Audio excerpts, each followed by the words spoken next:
નમસ્કાર દર્શક મિત્રો, આપ જોઈ રહ્યા છો the Times of Mahisagar news. Dholi Faliya પ્રાથમિક શાળા, બોડીદ્રા બુજુર્ગ અને આંગણવાડી કેન્દ્ર છાવડ 4 ખાતે કાનૂની કાયદાની શિબિર યોજાઈ। શ્રી પંચમહાલ શિક્ષણ પ્રચારક મંડળ સંચાલિત લો કોલેજ ગોધરાના આચાર્ય શ્રી ડૉક્ટર અપૂર્વ પાઠક સાહેબના અને કોલેજ પરિવારના માર્ગદર્શન હેઠળ ધોલી ફળિયા પ્રાથમિક શાળા, બોડીદ્રા બુજુર્ગ અને આંગણવાડી કેન્દ્ર છાવડ 4 ખાતે કાનૂની કાયદાકીય શિબિર લો કોલેજ ગોધરાના વિદ્યાર્થીઓ દ્વારા યોજવામાં આવી, જેમાં વક્તા તરીકે પરમાર વિજયભાઈ, પરમાર રાજેન્દ્રભાઈ, પરમાર જાનવીબેન, પરમાર વિશ્વજીત અને પટેલ પુષ્પાબેન અને પટેલ જયેન્દ્ર સુંદર માર્ગદર્શન આપ્યું હતું, જેમાં બાળકોના કાયદા અને પોસ્કો એક્ટની ઊંડી માહિતી આપી હતી।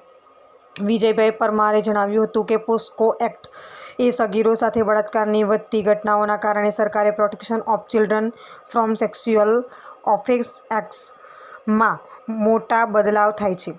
પોક્સો એક્ટમાં બદલાવના પ્રસ્તાવને મંજૂરી મળ્યા પછી હવે 12 વર્ષથી ઓછી ઉંમરની બાળક સાથે રેપના મામલાઓમાં મોતની સજા થશે। દેશભરમાંથી છેલ્લા કેટલાય શું છે પોક્સો એક્ટ? આ છે એક્ટ સાથે જોડાયેલ 10 વાતો। 18 વર્ષથી ઓછી ઉંમરના બાળકો સાથે કોઈપણ રીતનું સેક્સ્યુઅલ હેરેસમેન્ટ કાયદાના દાયરામાં આવે છે। આ કાયદો છોકરા અને છોકરીઓને સમાન રીતે જુએ છે। આ એક્ટ અંતર્ગત બાળકોને સેક્સ્યુઅલ અસોલ્ટ, સેક્સ્યુઅલ હેરેસમેન્ટ અને પોર્નોગ્રાફી જેવા અપરાધોથી પ્રોટેક્ટ કરવામાં આવે છે। 2012માં બનેલા આ કાયદામાં અલગ અલગ અપરાધ માટે અલગ અલગ સજા નક્કી કરવામાં આવી છે। પોક્સો કાયદા અંતર્ગત બધા અપરાધોની સુનાવણી એક વિશેષ ન્યાયાલય દ્વારા કેમેરાની સામે બાળકને જેમની પર વિશ્વાસ હોય તેમની સામે સુનાવણી થશે। જો કોઈ વ્યક્તિ કોઈ બાળકના શરીરના કોઈપણ ભાગમાં પ્રાઇવેટ પાર્ટ નાખે છે તો આ સેક્શન 3 અંતર્ગત અપરાધ છે, જેના માટે કલમ 4માં સજા નક્કી કરવામાં આવશે। જો અપરાધીએ કેટલાક એવા અપરાધ કરે છે જે બાળ અપરાધ કાયદા ઉપરાંત કોઈ બીજા કાયદામાં પણ અપરાધ છે, તો અપરાધીને સજા તે કાયદા અંતર્ગત પણ થશે, જે સૌથી કડક હશે।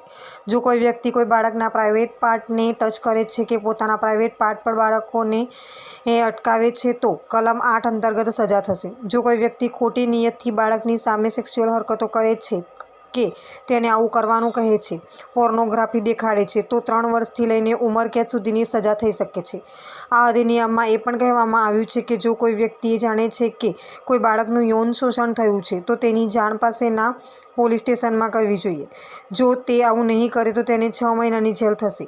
આ કાયદામાં એ પણ કહેવામાં આવ્યું છે કે બાળકોના યૌન શોષણના મામલા ઘટના થવાની તારીખથી 1 વર્ષની અંદર આ ઉકેલાઈ જવો જોઈએ। આપના વિસ્તારના પડે પડના સમાચાર જોવા માટે અમારી channel the Times of Mahisagar ન્યૂઝને